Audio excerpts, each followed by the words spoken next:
Welcome to another bonus episode of Timm Talk, the podcast, occasionally about the DC animated universe, co-created by Bruce Timm. I am Chris Lord. I'm Cameron Dexter. And as we have alluded to, or just flat out stated in the past, Cameron and I are both going on not overlapping trips over the next few weeks, and so we're trying to find ways to fill the space. Yes. To fill in the content while we're gone, and oftentimes Because we can't leave you guys without a little gift. No, I know. We try to make sure that we get something out every week with a few exceptions here and there. But oftentimes these little bonus episodes are easier to slot in places than a full-on episode, which would have notes and plugs news and stuff like that, and a little more timely. So what we decided to do was this week we are going to do our MCU ranking. Yes. All 22 films. Up to date. We did, I think, a short list, like an idealized short list, maybe during our 2018 review. I'm trying to remember when we did that, what the circumstance was. We kind of went through like what would be the movies to watch going into Endgame. We're not doing that this time. We are actually just going through our rankings. We're going to see where they net out, how close they are, how different they are. I feel like they're going to be pretty different. I think they might be, yeah. I think I would imagine maybe we have clusters of similarities at the ends. In the middle, I think it's going to be a very open playing field here. So it's going to be exciting to see. But we do want to do right up at the top here just a quick Endgame revisit. As we mentioned last week, I have now seen it for a third time. Yes. You have seen it just only the two. Only the two, and probably for a while only the two. You have only spent 6 hours watching this movie. 6 hours and 8 minutes. I have spent 9. Less than that, because I walked out for 20 minutes. You walked out, and I'm assuming you didn't stay through the end credits the second time around. I did not. I didn't either. No. I could not stand those people next to me. Oh, that's right. Yeah, those were I had to get out as soon as possible. Pretty bad. Yeah. I was actually pleasantly surprised. My third time seeing it, I went and saw it at the City Walk, the Universal City Walk in IMAX. That was actually, of all the times that I went to go see it, That's a really nice theater. It is a nice theater, yeah. It was the best movie going experience. Like, no one was talking, no one was being difficult. I think we're out of that. We've made it past that wall of like, the first night is all the people that know everything. The psycho fans. Yes. The first weekend, you have the people that couldn't convince their others to see it opening night. Yeah.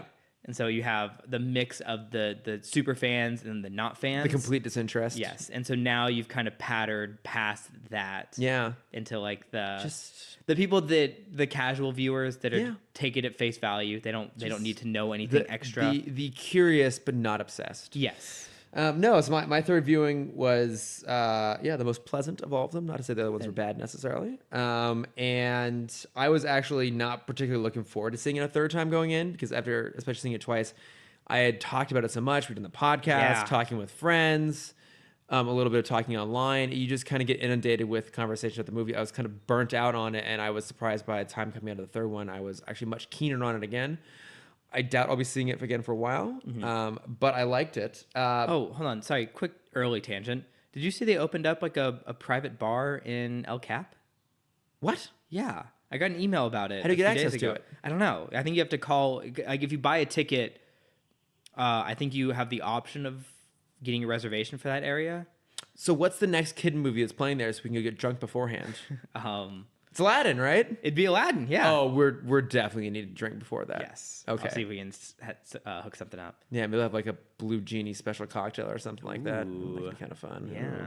Ooh, maybe it's made like with mezcal. It's nice and smoky. And then it just raps at you. There's a little speaker at the bottom. It's just Will Smith berates you while you're drinking. Yeah, he wouldn't berate. He'd be encouraging. It's a good sip you made there. It's a real good sip. Very, very supportive. The Will Smith.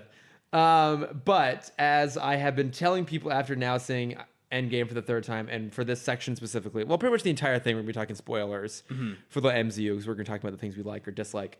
But I think I finally cracked. You've been teasing this for a while, and so I'm very excited to hear. I think I finally figured it out. So your laws of time travel. As we were discussing in regards to time travel during the spoiler special, we were trying to figure out, does it do the laws of branch realities apply, or is it a looped timeline? Branch reality being Back to the Future. Yes. And looped being Prisoner of Azkaban / Bill and Ted. Yes, exactly. You're right. / Bill and Ted. So I was under the theory, I wasn't sure what to think based on my first few viewings. What I've come to realize is this version of time travel does operate on a branched reality method. Okay. Yes, I agree. So It has to. it has to. So there's a key caveat to that though. So in most branched realities, a la Back to the Future Part 2, if you go back to the past and change something, when you return to your quote unquote present, you return along the new branch timeline. Yes. That happens over and over again in Back to the Future, but it's specifically a major plot point in 2. Mm-hmm. So the difference in this version of time travel is, I don't know if it's a consequence of the quantum realm or whatever. If it's because like with the quantum realm, you seem to enter into the quantum realm, and then even I think when you're in the past, you're still technically in the quantum realm in some space, because then you come back out of it on that launch pad. But regardless of how it works, when you go to the past and come back to the present, you can't change things. Or you can change things, but either the future you return to is the one you left from. Mm-hmm. That's what Hulk is trying to say when he says that you can't change the future. Correct. Now, the problem with the way he describes it is his excuse doesn't really make sense. He basically just says like, oh, if you go to the past, that past becomes your future and your former present becomes your past. He's basically referencing time travel from like a egocentric perspective, which is like it's from your relative point of view, which time travel wouldn't operate that way. Like if you look at it from the macro perspective, it doesn't matter that you were jumping around there. Like a timeline is continuously ongoing. So correct. His excuse doesn't make sense, but it's basically a rule they define. So the way it works is you go back into the past, you change things. Whatever you change does not affect the future you go into. So that is how when Nebula, Thanos, Gamora are all pulled from 2014 and brought into 2019, the timeline that existed, thank you, 2023, the timeline that existed before that still exists. But what happens now is that there is a branched reality that'll shoot off starting in 2014 that will play out differently with all their absences. Yes. In that same sense, when they go back to 2012 and Loki grabs the Tesseract and disappears, that will create its own timeline. So that at least addresses what happens with those non-time stone related changes. This also addresses more or less what happens with Steve, but I'll come back to that. Okay, in addition to that, what the Ancient One, a.k.a. good old Tilda Swinton, is saying to Banner when she goes back is it's not necessarily that because they remove a time stone, that specific incidents will create an alternate reality that was always going to happen. But what she's saying is if you take the time stone, our best weapon to defend ourselves goes with it. Yes. So it's our branch lost its defense. Exactly. So that branch would get created no matter what. Yes. So there is now this this new branch starting in 2012 that includes Loki disappearing. That's one branch. Which would also include the time stone being absent. Well, that could be, because that's the thing about branches. That could be a whole separate branch where you could have one where Loki escapes and the time stone is not returned. Right. And then you could have one where Loki escapes and the time stone is returned. Yeah. Or you could have one where the time stone is not returned and Loki does not escape. Right. You know, exactly. Infinite decisions make infinite decisions, possibilities. Infinite possibilities. But basically what she's saying is the problem with removing the time stones is that it leaves them vulnerable. Not that necessarily that action alone creates a branch. Yes. Nor does the returning of that time stone necessarily close off that branch. If it were only specifically Banner taking the time stone away for like a second, kind of and then Cap coming back and returning it, that wouldn't really change anything. I mean, technically it might create a different branch, but essentially it's going to play out the same way. Mm-hmm. But certainly if that time stone's gone, everything else that happens afterwards is different. Yeah. Because even, I mean, you can even, if you want to be super minute with this stuff, even the fact that Tilda Swinton stopped fighting the Chitauri to talk with Bruce, yes, made a timeline of its own. Made a timeline of like its that, own. they, you know, those escaped Chitauri could have killed another person, could have gotten in the way of some other plan. Yes. Exactly. So and also, sorry, one more quick thing, because I also thought about this a lot. Mm-hmm. Hulk's perspective is he is under the idea of the loop, I believe, because in his mind, because he's the only stone that didn't have a hitch. Yes, this is true. So from his perspective at that moment, he believes that everything will still be okay because we're just gonna pop back and pop forward, pop back, and return them. That's a good point. Yeah, because nothing has gone wrong. He doesn't know that the Tesseract is gone. He doesn't know. Yeah, he doesn't know that Steve met Steve. That Steve is now a Hydra agent. Yes. He doesn't know that any of those things have happened. Yes. So that makes sense. Yeah, and then everything is good from his mind. So they don't explain it this way, but if you think about what we learned from Doctor Strange, the end of Infinity War, that in only one version of this event, in only one reality, do they win. What? You keep slamming the couch. Was it that loud? It's loud to me. It's not loud to me. I'm wearing the cans. Okay. Well, hit the pillow. I'm trying to make my points. I know. Lots of emphasis. I hear the emphasis. So I feel the vibration of the emphasis. It's good vibrations. You're not gonna use it, then I'm gonna keep cutting. Keep cutting the Batman pillow. It's a great pillow. Thank you, Jeb. Okay. What was I about to say? God damn it. Hulk, Tilda Swinton, branches. Oh, okay. Wait. Damn it, Cameron. I'm sorry. I had it all figured out. Okay, so it creates a separate branch. Yes. And then in regards to Cap, what we've learned, or what the Roosters have come out to say, is that when Cap goes off and lives a life with Peggy, that's in an alternate branch. And that branch doesn't continue up through the point where he returns. He leaves that reality to return to the primary reality. So again, in the same way that if you go to the past and change things, it won't affect the present. So he becomes a fifth dimensional being. No. Yes. What? That's what you just described. He's jumping between timelines. He goes into one and then returns in the same way that everyone else does throughout the course of the movie. We don't see him return at some point. My theory is that he must have returned to the original quantum tunnel they built before it's destroyed by Thanos. Okay. But so he does go to a different timeline. He does replace Peggy's husband that exists in the main continuity. He lives their life together. Presumably in that version, he tells her, hey, guess what? They're all fucking Hydra. We got to watch out for this. He's able to stop that, but obviously other things happen along the way. But he never takes up the mantle of Captain America over the course of that. And maybe they don't even thaw out the original one or whatever, but we don't know what happens. But we presume that in that timeline, he doesn't really live the life of Captain America. He just lives a life with Peggy. He takes the shield that exists in that timeline, but essentially isn't used, back with him to give it to Sam.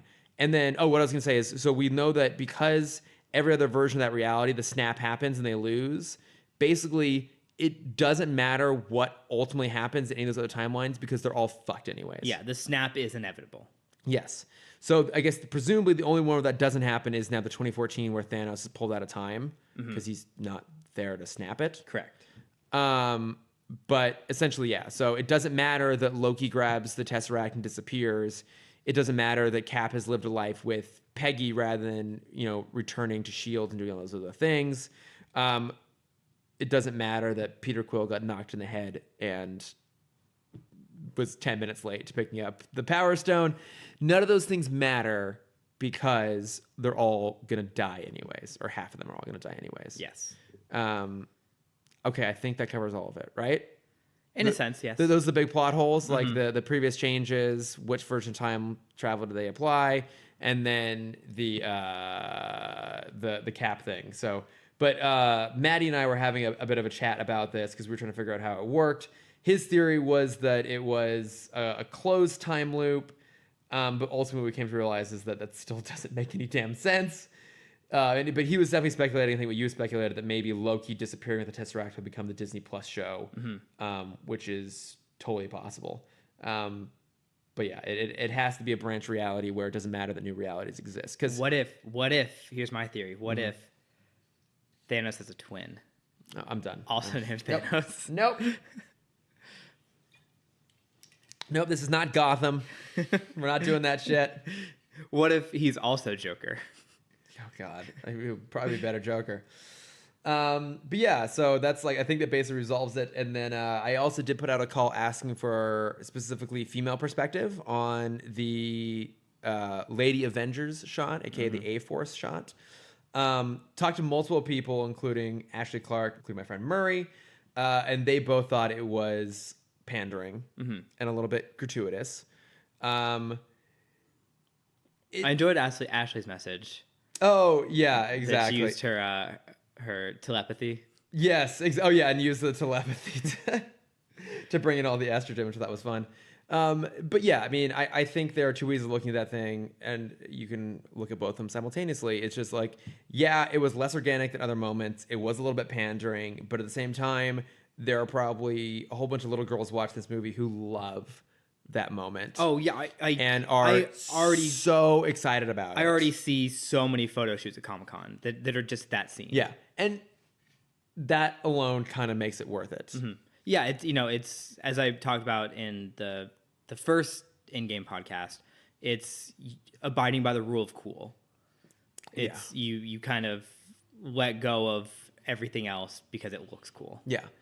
And certainly the moments that I was nitpicky about the first time around, especially the third time around, they just didn't bother me as much. Mm-hmm. And I think having seen it a third time, it actually ended up higher up my list than it would have had otherwise. Interesting. Yes. Okay. So that being said, shall we just go ahead and get into the list itself? So are we doing 22-1? 22-1. So yeah, we're going to start at the bottom. We are going to work our way up. As soon as we have both set a movie off our list, that is when we will do a little chat about it. Yes. So Cameron, why don't you start? And also, sorry, you were coming. Sorry, I keep hitting the microphone. You were coming in having recently done a rewatch. Yes, I rewatched everything but the first Ant-Man, to which I have rewatched a number of times, and I didn't feel it was necessary to do so. Understandable. Know what this means, though? This means I also rewatched The Incredible Hulk. You did.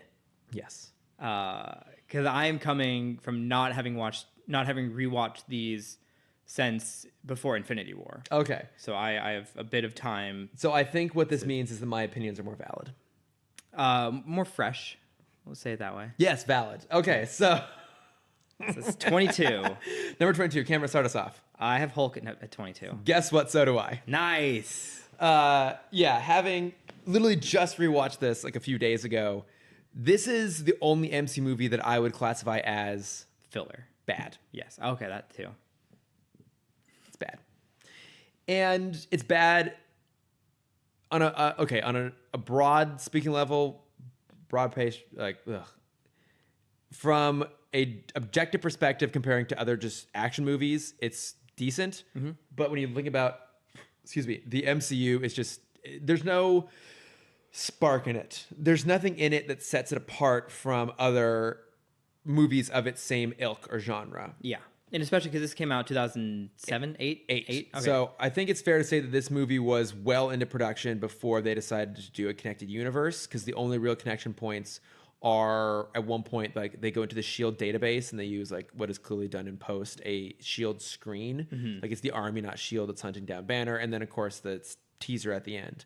That's it. And then they're kind of forcing it into the world by bringing back what's his face, Thunder. Oh, General Thunderbolt Ross, yeah, played by the awesome William Hurt. Yes. But if you watch The Incredible Hulk, it actually makes a lot of other things very confusing. Like, for example, when they pull Cap's serum, or what they allude to being Cap's serum, out of cold storage, it's not like the same doctor listed on there. It doesn't have the same effects specifically as Cap stuff. And then also just the whole arc of Ross in that movie is to go around and like recklessly empower another person because he wants to weaponize this stuff. Mm-hmm. Whereas his perspective is the exact opposite by the time they get Civil War. And they addressed that a little bit with him like having a heart attack and getting perspective. Mm-hmm. But really, well, I mean, that was the whole point of the radiation, though, was Banner was trying to replicate the super soldier serum. Yeah. Through gamma radiation, and that's what created the Hulk. And so It's understandable that Ross would want to weaponize it because that was its purpose. It makes sense in the course of that movie, but if you look at the overall MCU, I actually say that if you are hoping for as much cohesion as possible in your MCU, you're best off just cutting out this movie. Yeah. This is a better sequel to 2003 than prequel to 2012. Yeah. And it's honestly, it's pretty dumb. It's like the opening credits like establish how he got his powers and stuff, and it's just a really clunky sequence. Mm-hmm. And it's just, when's the last time you saw 2003's Hulk? I want to say 2003. Okay, I want to go back to it. I'm very curious about it. Bold move on your part. I mean, what are your thoughts on Incredible Hulk? You just rewatched it not too long ago. You rewatched it last year, right? Yeah, last year. I mean, the fights with Abomination, I still really enjoy. The Yeah. fights with when it's still human Abomination. I forgot his name. Oh, Blonsky. Yeah, still great. Tim Like, Roth is good. yeah, when you see a human fight Hulk, it's so cool. Yeah. But that doesn't, Liv Tyler is not. She's no Natalie Portman. I'll tell you that. Liv Tyler is not very good in this. Edward Norton is also not very good in this. Very angsty. Yeah, very angsty. And just Mark Ruffalo is so much better. Mm-hmm. Yeah. Yeah. I mean, this is when we first got the car gauntlets, which is That's a good moment. Yeah. It has its moments. Yeah. This movie definitely has moments. Yeah, and it's from what I recall, it's definitely superior than 2003. But I would say that This is the version of Stanley where he dies. What?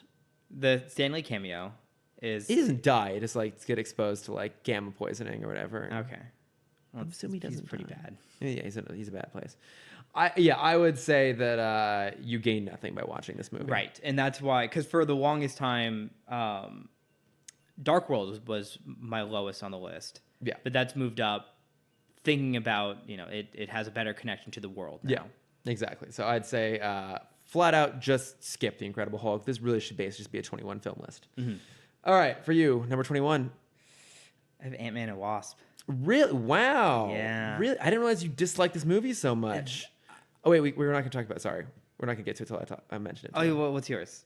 Okay. Thor 2? I know, I cut us off. Yeah, Thor the Dark World. Okay. That's my next one. So we can talk about Dark World. Okay. I don't think it's unreasonable for us to have it this low. Dark World? Yeah. I think the problem is just the other films are just better. Yeah. It's not bad. I Yeah. just rewatched this movie. I think it has a lot of good stuff in there. I think pretty much all the cast is pretty good. Obviously, poor Christopher Eccleston is not given much to do with Malekith. Mm-hmm. But I think otherwise... Hey, he's a great Hellboy villain. Christopher Eccleston is a Hellboy? No, I just feel like... he would fit well in the Hellboy series. Yeah. Like you could pull him from this movie and drop him in Golden Circle. Was that the Hellboy sequel? Yeah. And he would fit I in. wouldn't have noticed that he didn't belong there. No, that's a good way of putting it. I think it's just kind of whatever. It's not that great. There's some good stuff in there. I think the third act is not particularly good. Mm-hmm. I think there's some clever stuff in terms of them falling between realities and Mjolnir constantly trying to chase him down. But it just... And now we know why it took so long, because it went to the future. Oh, yeah. Well, actually, no, but it didn't. I know. Because that would be a looped timeline, which we've established is not how this works. Right. It's how you established. Also, how the Russos have confirmed it, because they have specifically referenced the branch reality. Yeah, thing. well, we've also established that the world is round. So. Fair enough. Yeah. Yeah. I mean, I don't know how do you feel about it? It's still very low. Yeah. It's still not the best, but I moved it up slightly because of Loki. And I think his connection with Thor is pretty good in this movie. Mm-hmm. It's the second time we get to see him die. Yep. He does love to die. There's a great line in Infinity War. It's like, oh, he's died before. This one might stick. Yeah. And the Cap cameo, I think, is my favorite cameo in all of the MCU. It's really, really great. Yeah. Okay, so here's, I think, the best way to talk about The Dark World. Do you think it is deserving of the vitriol it receives? People talk about this like it's a terrible film. Do you think that's fair? No. I'd agree with that. Only because of how bad DC's been making films. Yeah. I think if DC wasn't making superhero films, I think it would be right for how harsh people treat Dark World. Yeah. I still think it mostly works. It's just not that great. Yes, I agree. Yeah. Mm-hmm. Okay, so that was your number... that was my 19. Or 20, sorry. That was your 19. All right. That was my 20. It's Thor 2. Okay, that's right. That was my 21. You're 20. Mm-hmm. So, okay. My number 20 is Iron Man 3. Oh. I thought you enjoyed Iron Man 3. I did. Because that's moved up a lot for me. Yeah, but it ended up not being very high. Okay. So, what is your number 19? Ultron. Cool. My number 19 is also Ultron. I'm I'm actively trying to keep track of which ones we've discussed as we go along here. Yeah. So I feel like a dash mark next to it. Yeah, I've got it covered. So, Age of Ultron. Why does it fall here on your list? Why is it towards the bottom? Ultron, I'll say this. I have never rewatched it. What? Yes. Well, yes, It's one of the few. You rewatched it last year. I did not. You and skipped I think it. back on it, yes. Ultron is the only film I've seen once. I think you should give it another watch. Mm-hmm. But I will say this. When I saw it in theaters, I loved it. Okay. It was when I walked out of that theater, it was top of my list. Really? Yes. So why is it now so low? Is everything else been good since then, or Everything's been good, and also the blurry haze, because that was when I watched every other. I was in the theater for 29 hours beforehand, so I had this haze in front of me, and I don't want to watch it again. 29 hours? Yep. We've had this conversation before. We probably have. Yeah. But every time it astounds me. My friend Sydney and I, as our rebellious college selves, the week of our senior finals week, Jesus Christ. we decided to leave campus and go sit in a movie theater for 29 hours to watch everything from Iron Man 1 through Age of Ultron. And it was one of the best days and a half I've ever had. It was such a delight. It's actually more like a day and a quarter. Actually, it's a day and a sixth. Yes. A little more than a day and a sixth. Like a day and a fifth. Mm-hmm. I mean, there were breaks for like food and stuff. To be pedantic. Yes. You said 29 hours. I did. Yeah. And, there's travel time. That's like a day and a fifth. Not included in there. Yes. Okay. Fine. To be a pedantic. Yes. To be a dick pedantic. Yes. I I prefer my way. Yes. Because it's a portmanteau. I know. So I don't want to watch it again because I still like having that haze, but I see all its problems now. So I think it's worth a rewatch. I sat down to rewatch it, like maybe November or so of last year. Made about 10 minutes in, and I found the dialogue way too Joss Whedon-y. Yes. And I was like, I can't do this. I obviously went back to it as I was doing my initially strategic rewatch, but then ultimately became like an almost entire rewatch. If you get past the Whedon-ness of the dialogue, there's actually a lot of good stuff going on there. I think obviously the Thor's hammer scene at the dinner party, it's great. After the party is one of the best scenes I think in all of the MCU. I love that happens right before the Ultron I think reveal. every film has like 2 or 3 of those amazing moments. I don't think there's any amazing moments in The Incredible Hulk, but there's fine moments in it. We talked about a couple. The fight with Human and Hulk. But they're not amazing. That's pretty awesome. They're okay. Yeah. I mean, no, it's when he's running full sprint, when he has like the steroid serum in him. But he's running full sprint at Hulk, just chucking things at him, and he's dodging it like it's nothing. But they also did that again in Civil War. They did it again in Infinity War, and it's done better. But this was the first time we've seen it. Yeah, okay, fine. Whatever. It's fine. I think the scene in Age of Ultron is like one of the best in all of the MCU, and no one's ever going to point to the Hulk fight as being like, oh, it's one of the best in the MCU. Yeah. It doesn't matter. Fine. We're talking cross points here. But I think that scene is great. I love that it happens right before Ultron's reveal. I think James Spader is really good in that movie. And that movie had to do so much work. And I think that's why I don't like it, because it feels so heavy. It's part of the problem. Like, you have to introduce Quicksilver and Scarlet Witch. You have to deal with the fallout from the Hydra reveal. Mm-hmm. You have to create Ultron and give him a plot. You have to create Vision and give him something meaningful to do.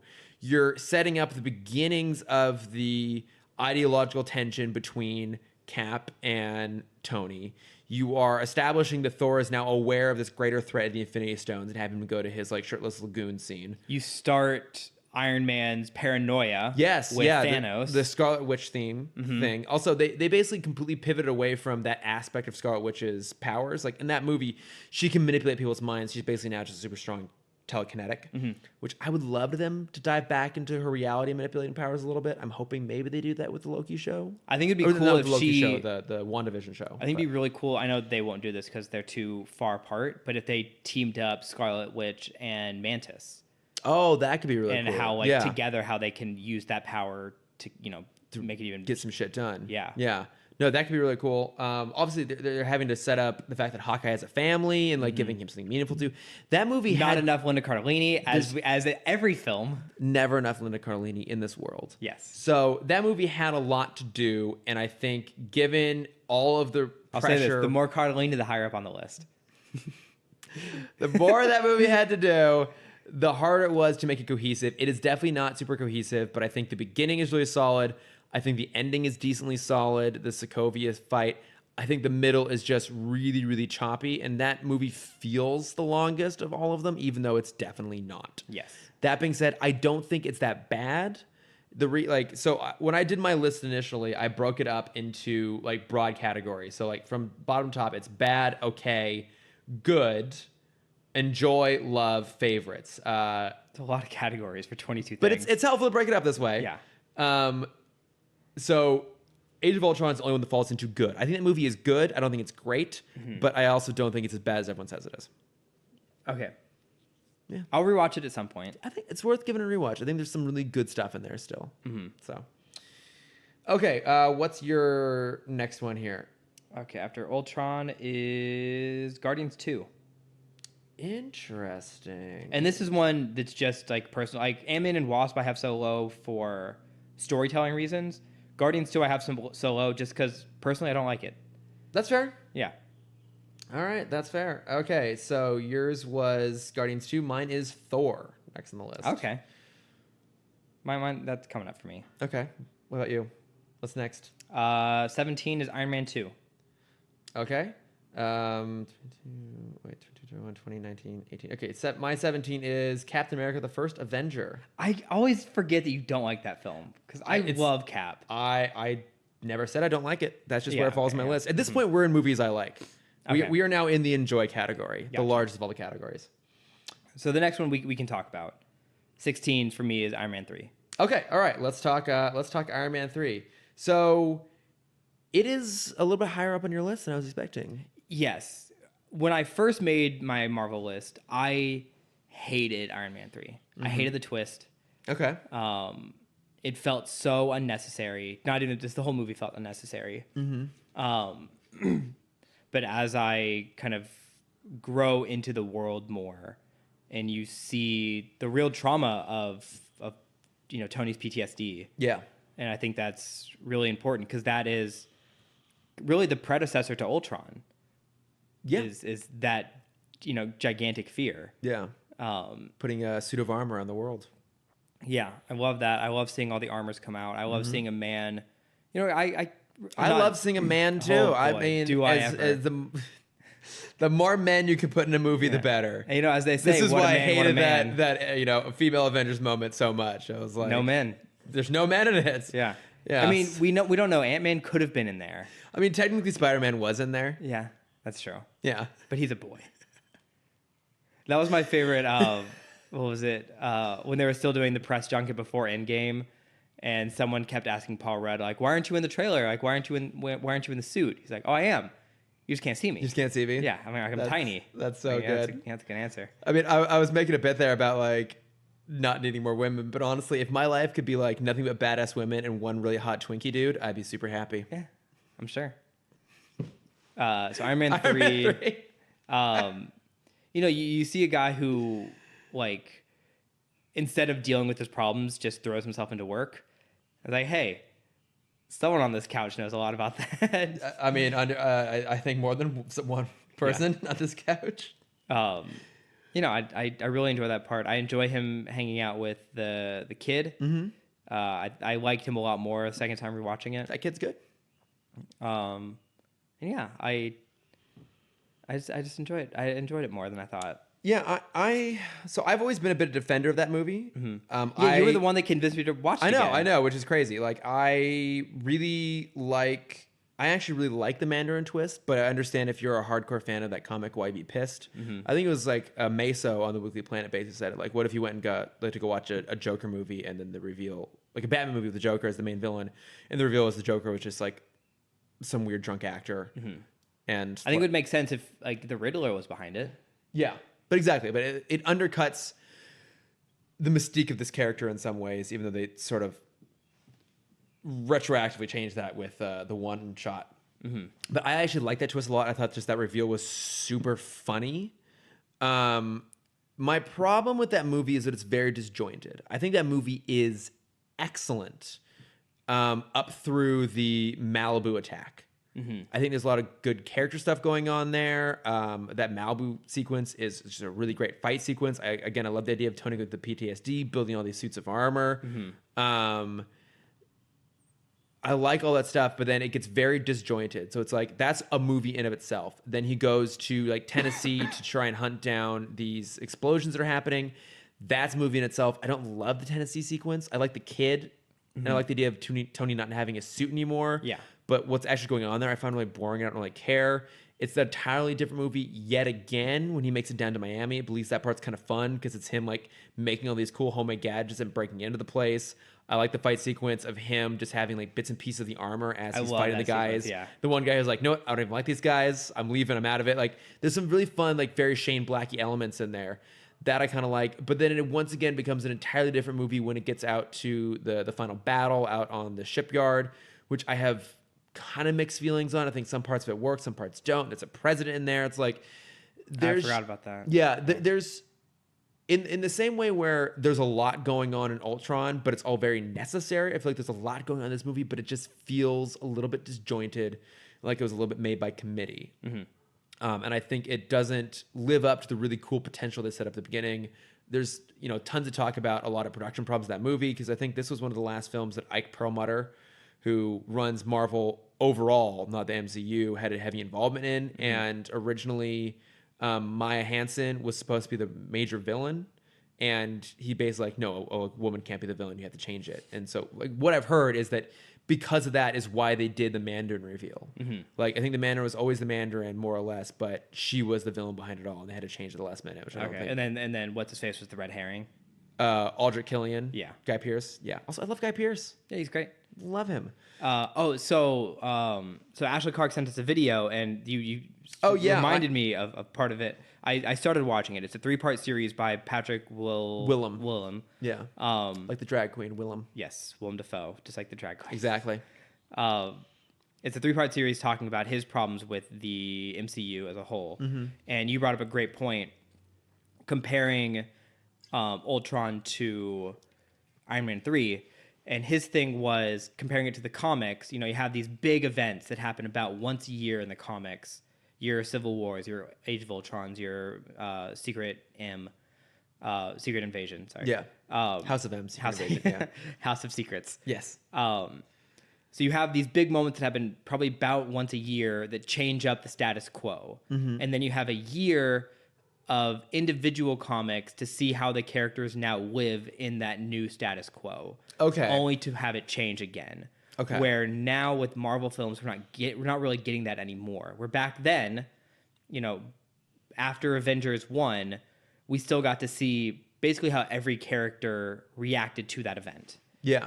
And then Ultron comes out, and we don't get any more Iron Man stories. So everything we learned from Iron Man is from big events. And everything that happens between those big events is just off screen for him. Yeah, and same with Cap basically at that point too. Yes, we don't have any new Cap stories after Civil War. And then even Thor, he's living, the Hizzle movie is set away from that universe, so it doesn't really matter. And same with the Guardians. Yeah, so his point is we're getting to a point with the Marvel films where we're just getting big events. Yeah. And so we don't get to see how the characters respond anymore. Okay, that's so it's a just really good status point. quo change to status quo change to status quo change.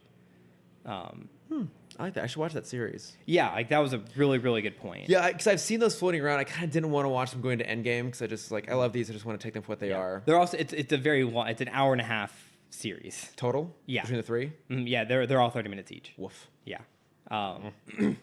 So Ashley sent us part 2. Okay. And that's I started watching that one, and that's where he brought up the point of what I just said. We no longer live with the repercussions of this universe. We just and they kind of delegate it to the shows. So I remember. Oh yeah, I guess they do. Yeah, I remember Agents of S.H.I.E.L.D. after not Civil War, Winter Soldier. Winter Soldier. Like that was a huge part of the show. Is like fuck. We're still the good guys, except one of us isn't. One of us has been a Hydra agent the whole time. They I don't think the show had planned for that, and so they were kind of reacting to the reaction. Yeah. Yeah, I mean, I was watching Agents of S.H.I.E.L.D. at that time, and it was cool to see them deal with the fallout of that. Yeah. Overall, it's a very good perspective, actually, that we don't ever really now deal with the fallout of these worlds. Like, all the new characters we've been introduced to really occupy their own space so much. Because one of his big points was really specifically the Pepper-Tony relationship. Off screen, they've broken up, gotten back together, and gotten engaged. Yeah, and married. Yeah, and married. Yeah. And we haven't seen any of it. Yeah. Because that's between the films. That's a good point. Mm-hmm. I had a kid. Yeah. We don't have to see that. That's on a separate site. All right, so we covered Iron Man 3. Mm-hmm. So actually, now that I look at my list, those two should be flipped. So Iron Man 3 should be below Iron Man 2 because I really enjoy Iron Man 2. Okay. So I think the last thing I said was Captain America: The First Avenger. Then you said Iron Man. So then you said Iron Man 3. Yes. Okay, so now we're on 16. Yes. So that'd be Iron Man 2 for me. Your 16 is Iron Man 2. My 16, Ant-Man and the Wasp. Okay, we can talk about Ant-Man. Talk about Ant-Man and the Wasp. Excuse me. Why is it so low for you? That was really surprising to me. It's the bottom of your list. I mean, it's another one I have to go. I've only seen it once. Okay. And it's a movie, when I look back on it, I realize it's just a movie to set up Endgame. You have a lot of villains that I don't care about. Yeah. It's 2 hours for them to explain what the quantum realm is. And when I look at it from that perspective, that really kind of irks me. Like, this could have been, you could have told the same information in like one of the 15-minute shorts. Look, I agree with that. It is burdened by having to do some narrative lifting for a future film. And apparently, from what I've heard, the quantum realm stuff is the reason Edgar Wright left the first Ant-Man. That's also what I've heard. Mm-hmm. Yeah. Which is very upsetting. It is, but you can also see why, if they knew that was where it was going to go, that's pretty important. Mm-hmm. I think there's an argument to be made that maybe they could have done just an entirely different way of approaching time travel. Mm-hmm. I mean, Tony figured it out. He figured it out. It's just inverse that Mobius strip, and you're good to go. In a fucking Thursday night dinner. Right. We won't get into this a lot. I will say this, that I think one of the big problems with the way they handle time travel, beyond the confusing mechanics, which again we eventually figured out, but the fact that it took me that long to figure it out means that they probably should have explained it better. Mm-hmm. My problem is that there's not really consequence to using time travel. I feel like in a universe where it doesn't exist, if you introduce it, everything has a consequence. Yes, exactly. There needs to be a price to that. And I think now that it just exists so haphazardly, it doesn't really work for me. So yes, I agree. It is burdened by having to do this sort of narrative weight. Have you thought about time travel on like a grander scale? Let's not do that right now. Okay, fine. Yeah. Let's talk about what we're here to talk about. I've been thinking about that a lot recently. I'm sure you have been. Maybe we'll do that as a different bonus episode. We'll do a time travel dedicated episode. We'll bring in a version of me from the past that's already bored by it. But I think, given that there's a lot of really fun stuff that's still happening in this movie. Mm-hmm. I mean, it does address the consequences of Civil War. He's under house arrest. And like that is a huge plot point of the movie. So there's something to be said for that. Mm-hmm. I agree, like Walton Goggins' character, I don't remember his name. It's like Sonny something. I think Sonny. He's pretty unnecessary. I think Ghost, I like the background they gave her, and I like that actress a lot. Mm-hmm. I like that by the end of it, both Ghost and, is it whatever, Dr. Foster, I can't remember his first name, but Lawrence Fishburne's character, like they're not really villains. Mm-hmm. They are, but they aren't. Like they're kind of on their side. They actually have like some sense of moral compass a little bit. I think Evangeline Lilly is great in that movie. I love her in that. As the Wasp. I think Michelle Pfeiffer is really good too. That she doesn't have a lot to do. There's a lot of fun stuff happening with it. It is a romp that also has a lot of narrative shit to lug around. Yeah. And I think for me it was also burdened, again, not having rewatched it since then. I just remember not really the pain, but just kind of that weird feeling where we'd seen all of the fun stuff in the trailers beforehand. That's true. Yeah. I mean, even as I'm talking about it, like I would be tempted to put it lower on my list. Mm-hmm. Like I'm just going to stick with it for what it is right now. Yeah. But the more I think about it, I'm like, actually, I think I do like Cap 1 more than this. But I think it's fine. I think if we talk about those big set pieces, like we did with Ultron and Hulk and everything. I don't think this one has any. I mean, it has Giant Man. But that's done so much better in Civil War. Exactly. Yeah. Done better in Civil War, done better in Endgame. When he gets big in Endgame, that's, a fucking applause moment. So good. So good. Yeah. So I actually can understand where you're coming from, that why it's so low. Yeah. So, okay. So what's your number 15? Thor. Okay. All right. So we can talk about Thor. Yeah. That was my number 18. It was. I think this movie is very simple. I think in its simplicity, it just tells a good story with good characters. Yeah. I think it's a lot of fun. I agree. So I put it so high. Yeah. That's the weird thing about this. It's like we say like it's high because we think of these movies as like positively, but it's by necessity low because it gets so much better after this. Yeah. I also think this is an essential film because the Thor Loki relationship is the most important relationship in this entire universe for Thor. Agreed. Like I think if you boil it, like if you were to get to like the leanest possible MCU list, which I actually wrote up a draft of that, which I want to talk about at the end. With your thoughts, I think this is necessary. Absolutely, it is. I think anything where Loki appears is necessary. Yeah, this is I think a very critical film. I think their dynamic is great. I think it really sets up Thor's whole trajectory.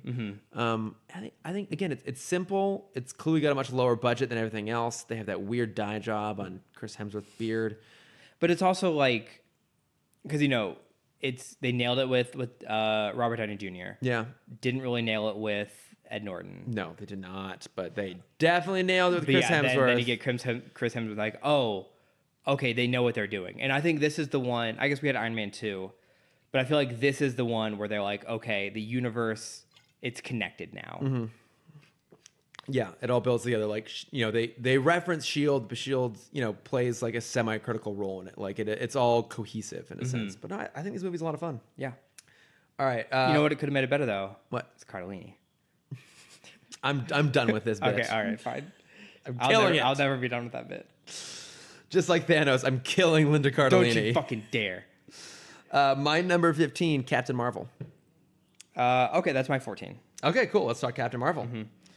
I mean, we did just talk about this twice. We did. Much warmer the second time around, I think, for both of us. It moved up a couple. I think if I didn't do the second rewatch, it would probably be, around Ultron. Yeah. But no, it's what we said before. It's a good film. It is. I think it's great performances. I think thematically there's a lot of good stuff going on there. It's just I think falls a little bit flat. Yes, as we said in our first review, and I will probably stick with this. It's the safest of all of the MCU films. Yeah, I'd say so. And I feel like maybe it should have pushed the boundary a little bit harder. There wasn't a lot they could have played with or even said. Yeah, because Endgame was next. I think this is one where the core idea there is really great. Like most of the movie hangs on the buddy cop element of Carol and Fury, and that's basically the whole second act. And I think the second act of this movie is its strongest. Absolutely. In contrast to say some of the other movies we were talking about earlier, which like have good setup and good payoff in the middle, they just don't know what to do with. I think this is the opposite. I think they just didn't know how to set up that world or how to pay it off in the end. Agreed. But I think it's good. And again, I really, really fucking love Brie Larson. I love her in Endgame. Oh, I was gonna say, I think this movie also is lower for me because of how they treated her in Endgame. Because she's like barely there. Yeah, they didn't give her anything to do. I know. It's a shame. Well, it's also weird too because she's even said this that they did Endgame first, which is crazy. Yeah, I think that's why her hair's so different. Yes. Hang on. I accidentally deleted my list. Oh. Did you just delete your whole list? I deleted it from the delete. Oh, that's amazing. Tits. Hang on. That's amazing. I'm proud of you. Okay, we're back. I accidentally deleted my MCU list while we were talking, and then when I was trying to recover it, I accidentally deleted it properly off my phone from the deleted file. and I had to make a hasty recovery off my laptop, but I got it back. But we're back. We're back. We're good to go. We can keep blundering our way through this. Okay, so we had just covered Captain Marvel. Yes. So what was that your number 14? That was my 14. Okay, so my 14 is Iron Man 2. Okay, we can talk about Iron Man 2. All right. Where was it for you on your list again? 16. 16. Okay, all right, yeah, so pretty About close. the same. Yeah. About the same. I think this movie is undeserving of the hate it receives. Totally agreed. I think this movie's so much fun. And that's exactly it. It's not great. It's not particularly smart necessarily. It is entirely forgettable. Like you can absolutely cut this out of nothing of consequence happens in this movie. To the point where they just decided to add like a huge connecting point, and fans are like, okay, sure, whatever. And the fact that Peter Parker was at the expo. Oh yeah, there's like retroactive, like, oh, yeah, that'd be fun if that's who that is. Yeah.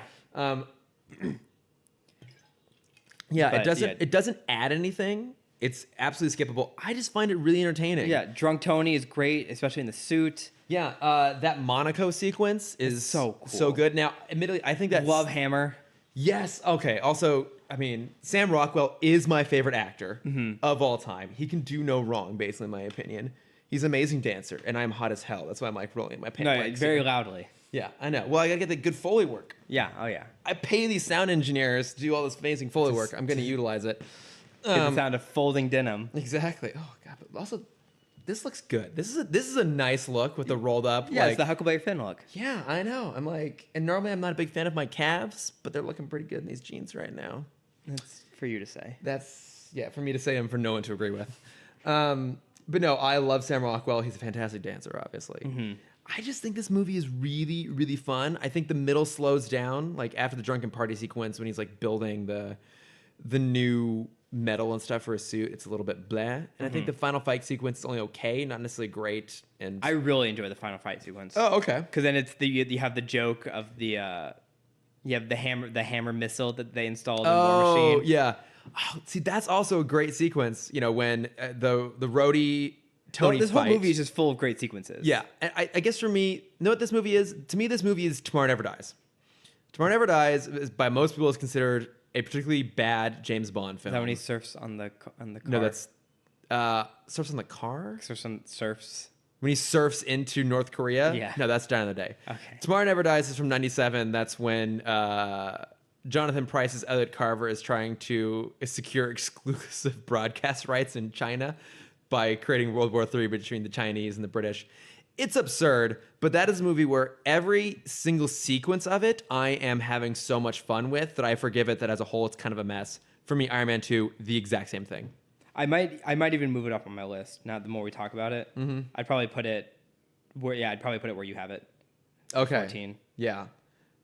It's fun. It's so much fun. It's really fun. The sequence where after they've stolen Rhodey's taking the suit, which is a great fight, and then Hammer's there just like listing off. Yes. And I We'll guess take it all. the way they did that is they just had like a microphone, like an earbud in his ear, and the director was just like feeding him lines basically. It's just like, hey, we're doing this, and he's lifting, and he has so much personality. I think he's in a different movie. I don't really care. It's so much fun. How do you feel about Black Widow in this movie though? Like, because high school me fell in love with Scarlett Johansson the second she walked on screen. of course he did. It was like the sexiest intro of a character. She is very, very sexy. Yes. I'm sorry, but she's not as sexy as Jennifer Grey in Dirty Dancing. Well, I mean, yeah, but that's not in the MCU that we know of. I headcanon it. It's in there for me. I mean, we know Peter Quill's seen it. Did he True. reference it? No, he references Footloose. That's right, yeah. I don't think they ever referenced Dirty Dancing. I think he might have left by then. No. That was 88, right? Dirty Dancing's 87. Okay. What year did he leave Earth? I think 86. I think you're right. Oh my God, he lives in a world where he's never seen Dirty He's Dancing. never seen Dirty Dancing. I mean, to be fair, I went almost 30 years not having seen Dirty Dancing, but I will force it down everyone's throat now at this point. Do you think when he was on Earth, he grabbed a bunch? Do you think like Peter gave him a bunch of entertainment to watch, to like get him up to date on it on the Earth world? Peter Parker gave Peter Quill. Oh, I would love if they had like a Pete and Pete moment. Yeah.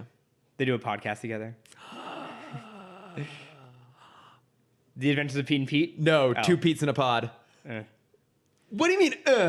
What do you mean? I think that is the greatest podcast name I've ever come up with, ever. Sure. Two Pete's in a pod? Yeah. It's a podcast, Cameron. It's a play on words on so many levels. If Spider-Man was also on the spaceship with them, that'd be 3 levels of pod, and I'd be okay with that. But 2 levels, you can do better than that. Pete and a Pete on a pod and a pod? Yep, thank you. I kind of want to find 2 people named Pete now and just do this. And put them in a escape pod, Yeah. only armed with a microphone. Also, to be fair, I feel like you and I could do a podcast where I'm playing Star-Lord and you're playing Peter Parker, and it would actually still kind of work pretty well. Yeah. I feel like our personalities aren't drastically far off from that. Mm-hmm. Yeah. Come on, Mr. Stark. Yeah, like you're like plucky and like enthusiastic, and I'm narcissistic and self-involved and delusional. Yeah.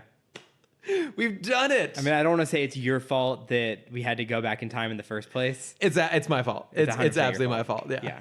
Like if they really wanted to solve Endgame properly, they would have just gone to that moment. Just got that moment and just like held Star-Lord back before like appearing in front of Thanos. Yeah.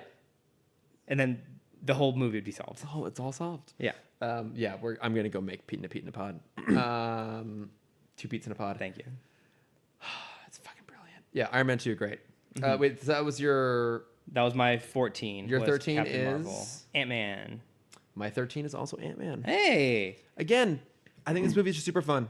It's so much fun. And this is, we're not quite in the middle yet, or the exact middle yet. Yeah. Yeah, Ant-Man is great. I think Paul Rudd, super charismatic, very The charming. advertising for it, as I brought it up on the podcast, the commercial where it's just, because it's a movie that's really hard to advertise, and they just decided to fuck it, we're not. Yeah. And so it's Michael Douglas and Paul Rudd slapping each other's arms and legs, saying "ant" over and over again. So good. Is perfect. Good. Like, I think it's just great characters, really fun story, very simplistic. And it was the first of the palate cleanser movies. Yeah, and I think it works really well. Yes. As a post Ultron palate cleanser. I think it's fun, super fantastic. Yeah. Because again, it's what is happening everywhere else while the status quo changing is happening. Exactly. Yeah. All right, what's your number 12? 12 for me is Cap 1. Cap 1. All right, let's talk Cap 1, which I am considering putting higher up on my list, but I'm sticking to my guns and keeping. This is how I love Cap 1. I love it. I think the third act for me is a little bit of a letdown. Okay. I think him talking to Peggy as he's about to crash is maybe the most emotional part of the entire MCU for me. See, for me, it's when he's talking with Peggy in the hospital in Winter Soldier, and she has her Alzheimer's moment. Yeah. That actually did make me bro cry. Does anyone in your family have Alzheimer's? It does run in the family. I haven't dealt with it a lot directly. I actually knew 3 of my great grandparents, which is pretty crazy. You lucky son of a bitch. Like I mean, they all passed when I was probably like a teenager, like a little before that even. So like, I mean, I had a good, like, I remember them, like I engaged them, and towards the end they all had a little bit. My family has like all of those diseases. We get like Alzheimer's, cancer, arthritis, various acid reflux, stomach things. I describe my genetics as like a golden retriever. Like there's not a lot of genetic diversity in my family. If you look at my blonde hair and blue eyes, that would be a pretty solid indication. So it's kind of like golden retrievers when like once they get to 8 years old, they just get bombarded with a whole bunch of stuff because they just like don't have the genetic diversity to like not get sick and die. That's me. I'm like an 8-year-old golden retriever. There's an episode of The Simpsons where Mr. Burns goes to the doctor for the first time in a couple of years, and they make this joke, and it stuck with me for so long because it's how I feel about myself internally.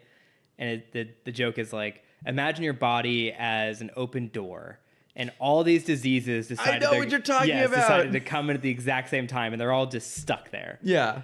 So you're healthy, but they're all here. Yeah. And he thinks he's invincible. It's like, no, that's not what I said. I'm saying the slightest push could knock all of them in and kill you. So I'm invincible. Yeah. That's how I feel about myself constantly. I totally understand that. But okay, yeah. But I agree with you. I think that scene of him going into the water is really, really heartwarming. maybe I feel like this should Breaking, not warming. Thank you. Well, it's heartbreaking and heartwarming. It's Okay. very sweet. I feel like this should be higher up on my list now. I think about it. Yeah, I mean, like I said, the movies above Cap are all amazing movies. Yeah. This is I want to put this as high as I can. Yeah, I feel like Because I am a huge Cap 1. I know a lot of people don't enjoy Cap 1 as much as the other films, but I support this movie so much. Mm-hmm. It's really, really good. Obviously, they really nailed it with casting between him and Peggy. Yeah. Oh, the casting is so good. You even got cantankerous old Tommy Lee Jones in there. That's right. But I mean, even the Tooch. I was gonna say Stanley Tucci as Dr. Erskine is so good, so funny. Sebastian Stan's great. I mean, I love up through, especially when they they do the transformation and he does the God, and that music cue when they open the doors. Oh God, I know.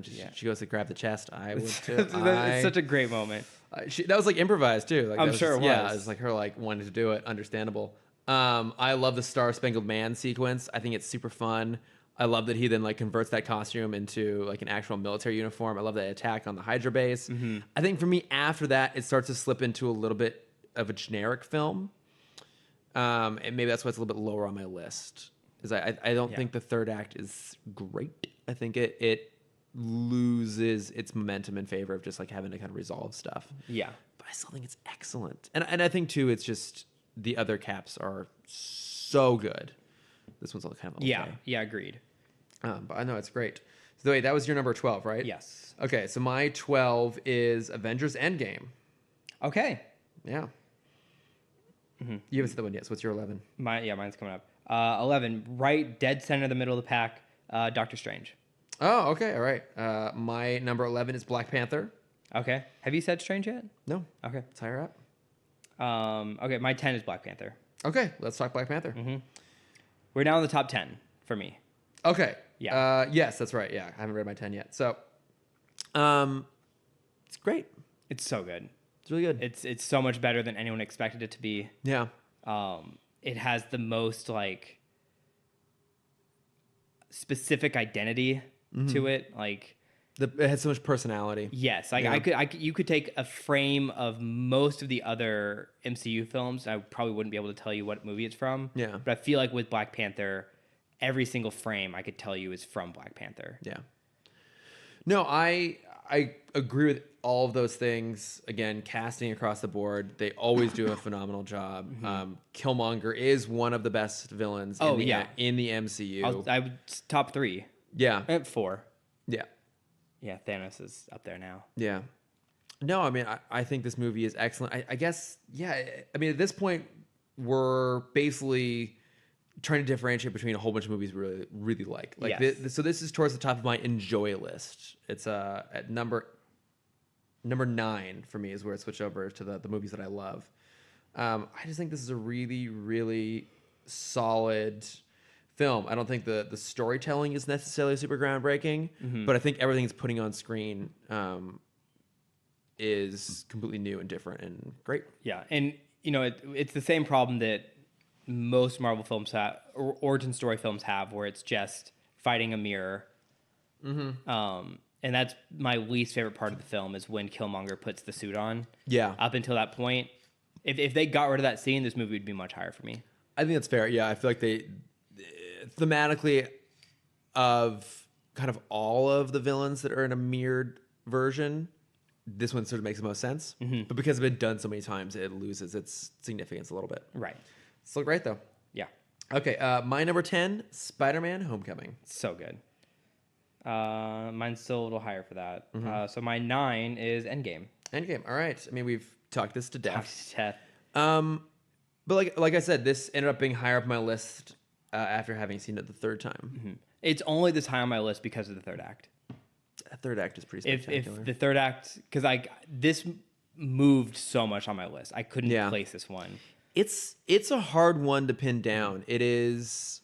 As a whole, I'd put it lower, but just for the third act, it's up here. Yeah.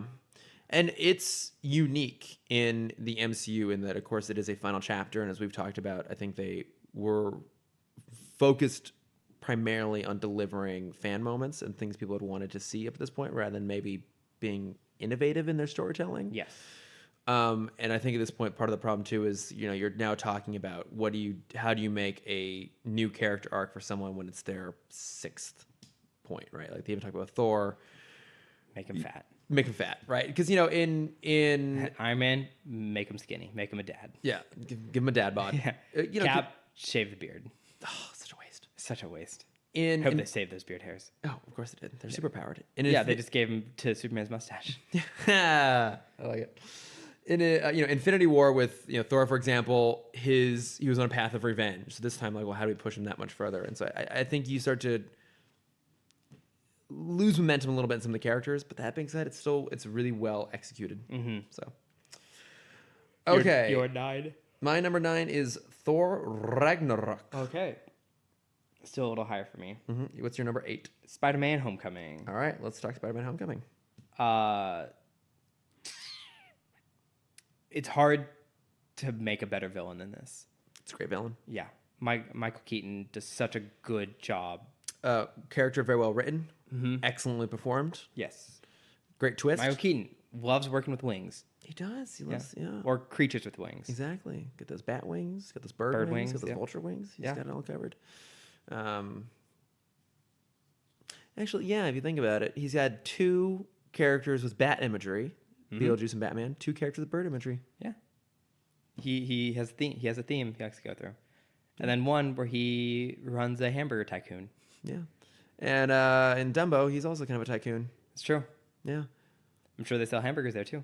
Also, I think one of his most underappreciated roles, the other guys, as the squad captain. Yes. Who also works a side job at the Bed Bath & Beyond and somehow unknowingly is constantly quoting TLC. It's such a random bit, and I love it. No, but I think he is one of the best villains in the MCU. We absolutely understand where he's coming from because he's right. Yes. He is just trying to do his job, and then Tony comes in, the guy who created this mess is now the one profiting off of it. That's a really fucked up situation, a very real situation, too. Yeah. The fact that he goes out of his way to play things low key for somewhere between 6 and 8 years, depending on if you're the writers or if you're an observer. That's right. I think he's a great character. I think the reason this is a little bit lower for me is not to the same extreme level as, say, Iron Man 3 or Age of Ultron, but it does feel like a movie of different parts. Okay. And I think in doing that, it kind of loses momentum a little bit. It's like it's kind of going, and then there's a DC sequence, there's a fairy sequence. It's broken up in a way. It's a little bit. It doesn't have a nice, really clean, linear through, which holds it back for me. But at the same time, Tom Holland is excellent. He's amazing. He's excellent as Spider-Man. He's so just adorable on screen and off screen. Yeah. My friend just enlightened me to an interview with him where he's with he's Anthony Mackie. And Anthony makes some comment. He's like, "Oh, I haven't even seen the Spider-Man movie." And Tom's like, "Oh, I haven't seen the Falcon movie." Oh, right. Brutal. Yeah. I love it. But I mean, again, I think it's a great film. Excluding Into the Spider-Verse, the best Spider-Man movie. Agreed. Hands down. Mm-hmm. Easily. Yes. Yeah, I don't know what else to say about this movie. Everyone's great. Ned is great. He's so good. Yeah. MJ, even though we didn't know she was MJ. Yeah. Except we kind of did. Hot Aunt May. Oh, man, hot Aunt May. Happy Hogan, always great. Yeah. Can't wait for the next one. Yeah, it's going to be super fun. Okay. That was your That was number? my 8. Okay, so What's your my 8? number 8 is Doctor Strange. Okay. Which you're now going to talk about.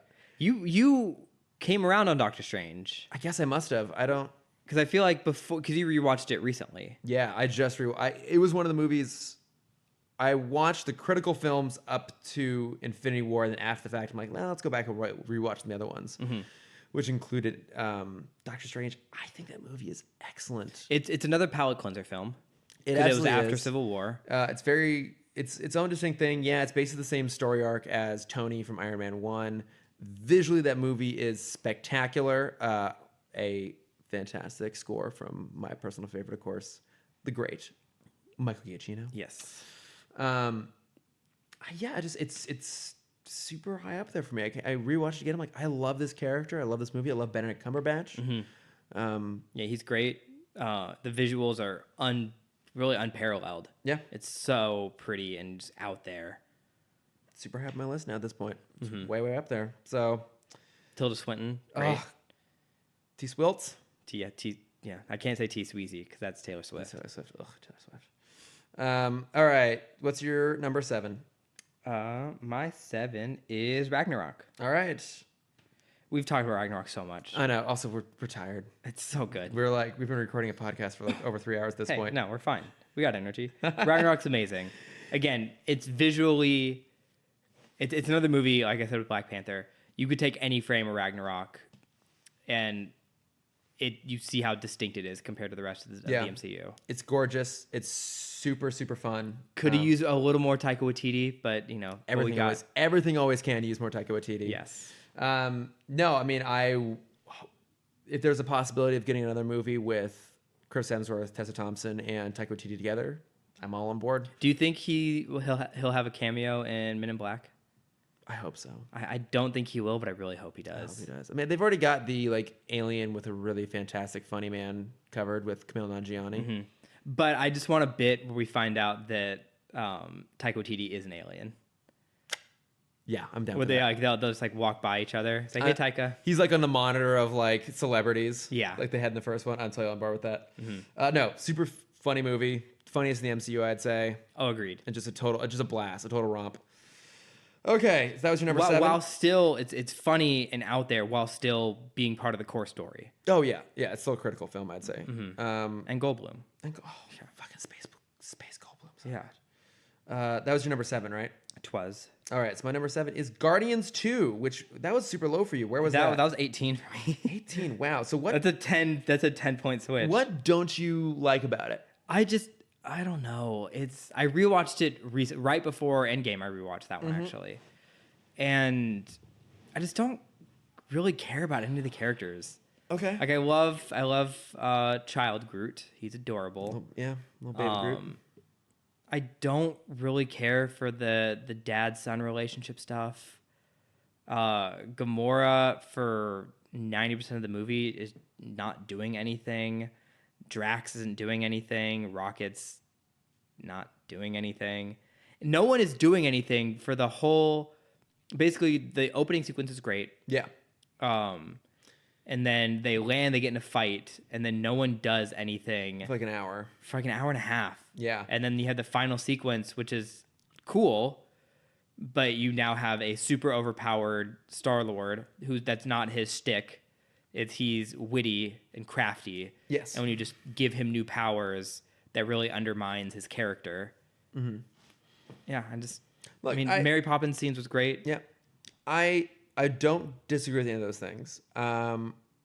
I also just rewatched it again, and it kind of like a Doctor Strange for me too. Like a pretty massive swing going back. Like it used to be lower, now it's much higher. Mm-hmm. Maybe this is my daddy issues coming out. It very well may be actually, and I think my daddy issues is part of the reason why I like this movie so much. You just want to play catch. No, I don't want to play catch. Actually, that's I have no athletic prowess. No, but it is definitely helped by a fantastic soundtrack. Mm-hmm. And as I have often said, the key to winning me over in a movie is great music paired with great visuals, which this does a few times over. Mm-hmm. I agree with you that not a lot happens in the middle there. It gets kind of slow. It's actually a lot of the stuff with Yondu that ultimately makes it work for me. Going back and rewatching it, I really like the sequence where they break out of the Ravager ship with him and Groot and Rockets. What's that great song that they play right there? I'll think of it. But the music there is fantastic. Yes. Yeah, the whole whistling stuff is awesome. Yeah. And then I think you and I were talking this recently that we were talking about on the Endgame podcast that the most emotionally effective death in the MCU for me is Yondu's. Mm-hmm. And it's definitely helped by the fantastic Cat Stevens song at the end there. So I figured out what it was that made this one work for me. And obviously sometimes the circumstances around which we watch a movie make a big difference. So the first time I liked it. Second time I watched it, I rewatched it about like a year ago. Well, no, we watched it like doesn't matter. I guess like Christmas time, maybe like 2018 or whatever. But I had just been home and seen my uncle, and I know you know this. I think I've mentioned it on the podcast, but my uncle, who's like my dad's best friend, like basically my second father, has ALS, and he's basically limited to being in bed now, and uses like the eye. I don't know what it's called, the see and speak thing, but I mean, like, he's just an incredible person and like has like kind of found a way to adapt in the situation. But there was a period there where we were basically convinced we were going to lose him, and it was right around the same time that happened, and he recovered from it, that I rewatched this movie. And so as I'm watching it, I'm basically watching a movie all about losing a father figure at a point where I thought I was about to. So the combination of that had this big emotional effect on me, and so I think now I still bring that with me every time I go back to it. I think it's part of the reason why it works for me so well. But yeah, Gotcha. the ending for me there really works. Like the final shot of Rocket crying, I think especially is like really pretty crazy. So yours is more based off circumstance. Yeah, but I think And it's a good movie. yeah, I think objectively too, it's pretty solid. So all right, what's your number 6? 6, Guardians 1. Guardians. Okay, all right. My number 6 is Infinity War. Interesting. Okay. Yeah, your number 5. Civil War. Okay, my number 5 is the Avengers, the first one. Great.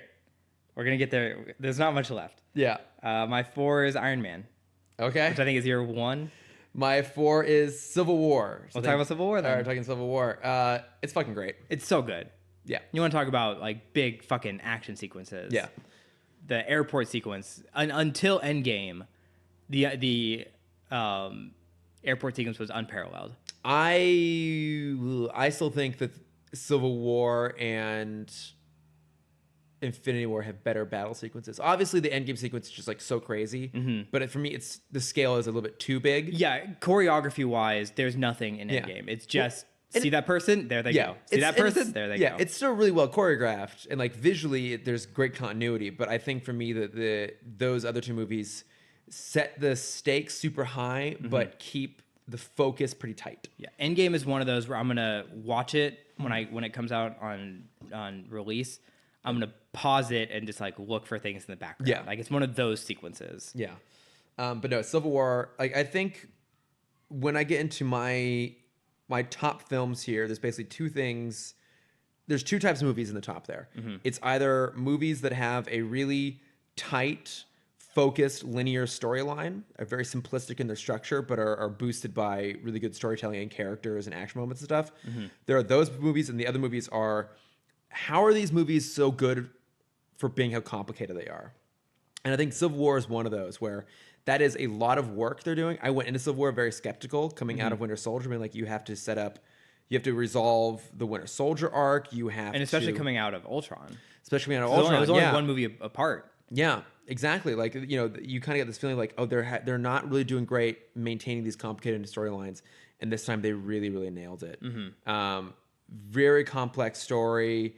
It goes out of its way to create a situation that feels very plausible in terms of pitting Tony and Cap against each other. Yeah. And that last fucking fight where it's Cap and Bucky fighting Iron Man, passing the shield to each other. It's amazing. It's so good. And I think there are some movies that will have 2 acts that are relatively slow, getting to a really big third act. You're looking at Endgame, you're looking at Rogue One, and there are other movies that will have their big action set piece be in the middle, and then have a tighter character focused finale. And I think Civil War is one of the best examples of that possible, where that airport sequence is the showstopper, but my God, that final fight is the emotionally resonant one. And they're not going to kill each other, but you're like, man, are they going to kill each other? Yeah, like they're going at it. Yeah. And it's so well shot and so well choreographed. Yeah. And the fact they were able to squeeze in like that money shot cover of the Iron Man repulsor rays on the shield, it's incredible. That is an exceptional movie to me. Okay, so what's your number 3? Avengers 1. Avengers 1. All right. So we're now talking the Really, like top 4. Oh, sorry. No, we're still at 4. Yeah, my 4 was Civil War. That's why we talked about it. Oh, that's right. Yeah. Okay, yeah, sorry. Yeah, Avengers is 3 for me. Really, like, any of these top 5 could be number 1. Like, it's such a thin... It's very... It really depends on the day of it's where very, they very are. close. Yeah. I think this movie, super fun. Again, kind of slow through the first 2 acts, but that third act is spectacular. Great character moments, and I think Wait, is Avengers the same for you? 3? no, mine was 5. So I already covered it. So that's what we're sorry, talking sorry. now. Yeah. And I think it's Joss Whedon without getting too Joss Whedon-y. But I love my Joss Whedon. I know. It's great. Yeah. I was super happy when we revisited it in Endgame. That's so fun. Just seeing what do we call it? The PA footage. Oh like the yeah, PA just like filming it the on just Snapchat. the background stuff. Yeah, Yeah. it's pretty good. Okay, Yeah. so And my it's the first, yeah. my number 3, Guardians 1. Okay. That was 6 for me. Yeah, again for me, this falls into that tight, clear, linear, focused storytelling, propulsive, lots of great characters, great music. It basically is delivering all the things that I want out of a good movie. Agreed. Amazing music. Oh, God. It's kind of the first one that we had like that because Guardians 1 came up before Baby Driver, right? Yeah, Guardians 1 was 2001, 2014. Yeah, I was Way off. hold on. I'm Way like, off. Guardians 1 was 2014. Guardians 2 and Baby Driver were both 2017. okay. 2017, great year for music and film. Yeah. I would say before Baby Driver, this was the best music film I'd seen. Yeah. Like a non-musical music film. Yes. It's so good. It's so good. Okay, you're number 2. My number 2 is Infinity War. Okay, so we're going to talk Infinity War then. It's fucking excellent. It's a near perfect film for me. I would agree with that. Like there's a bit of a lull with the Soul Stone stuff, but even then, like there's still a big emotional hook in there. Yeah. And yeah, having every character there, every character has something to do. Yeah. They handle, as I talk about constantly, they handle their powerful characters correctly. They're there when they need to be, and when they're not there, there's a reason they're not there. Yeah. They're not just fighting water. Yeah, it's amazing. Yeah. I think for me, Infinity War is probably their peak in terms of complex storytelling and execution. Yeah. I think Avengers, again, is a little bit more Streamlined. linear and streamlined, Yeah. so I like a bit more. But I mean, Infinity War is so good. Every time I watch it, I just watched it twice, more or less, like back to back recently, and it's so good. Comparing it to Endgame, as I've told a few people, like I could rewatch Endgame, I could rewatch Infinity War pretty much every day. Yeah. And it'd get boring after a while, but the first like 5 days, I would still love it just as much. So good. And I can't do that with Endgame. No, I just can't either. It's just a bit too much of a slog. All right, so that was your number 2, right? Is Infinity Yeah, War? it's All right, yours. so Iron Man? So my number 2 is in fact Iron Man, which means we have the same number 1. Yeah, as we expected. With the Winter Soldier. So let's talk Iron Man real quick. Yep. I mean, basically the reasons I've laid out before is the reason I love this movie.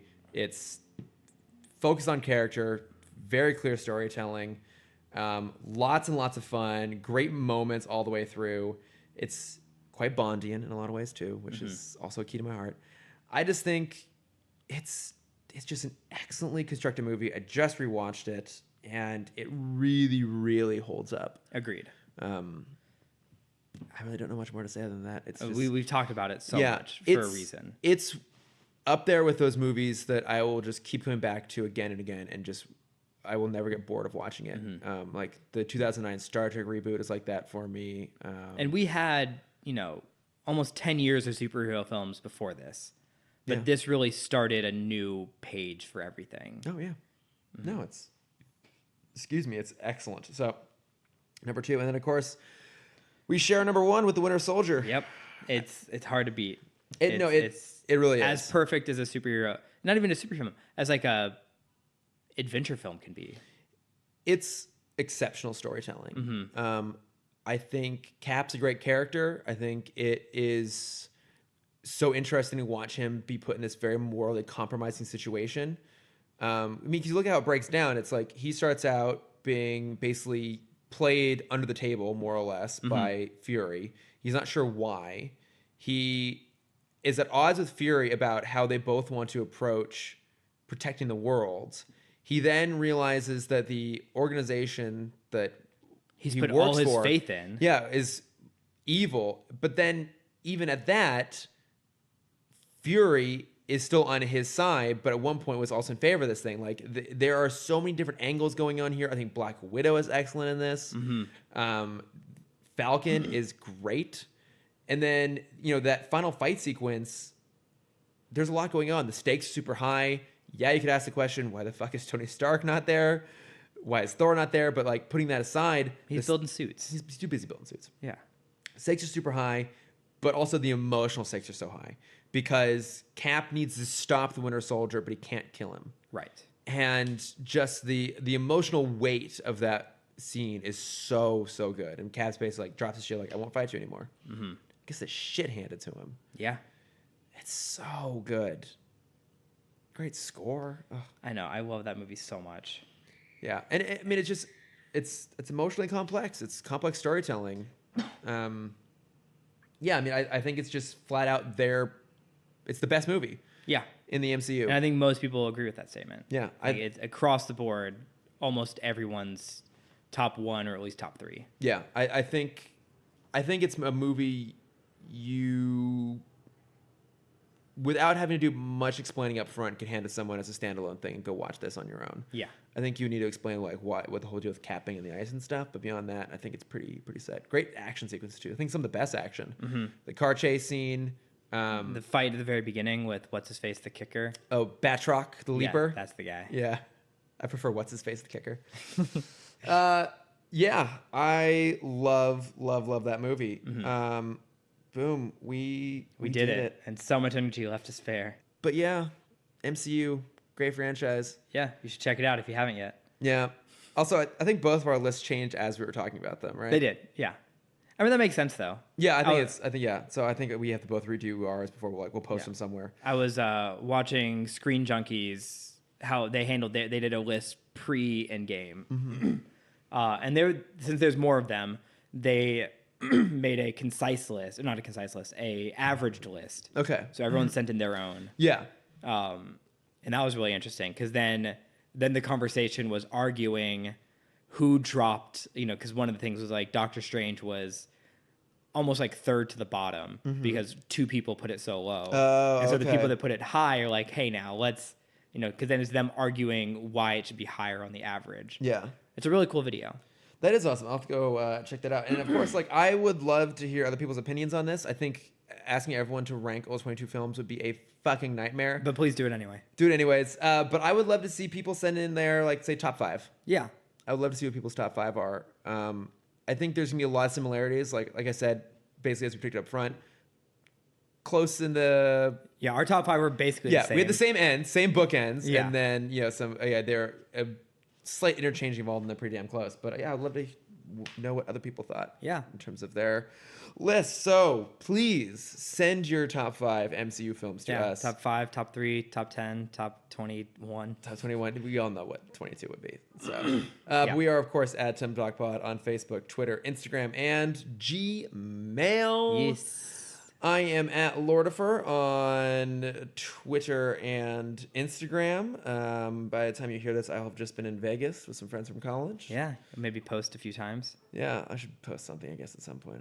One must, I suppose. But and if you want to find me, you can find my art at Cameron.Dexter. And if you want to see my face and all my Japanese adventures, you can find that at CamDexter_adventures. yeah. Yeah. All right.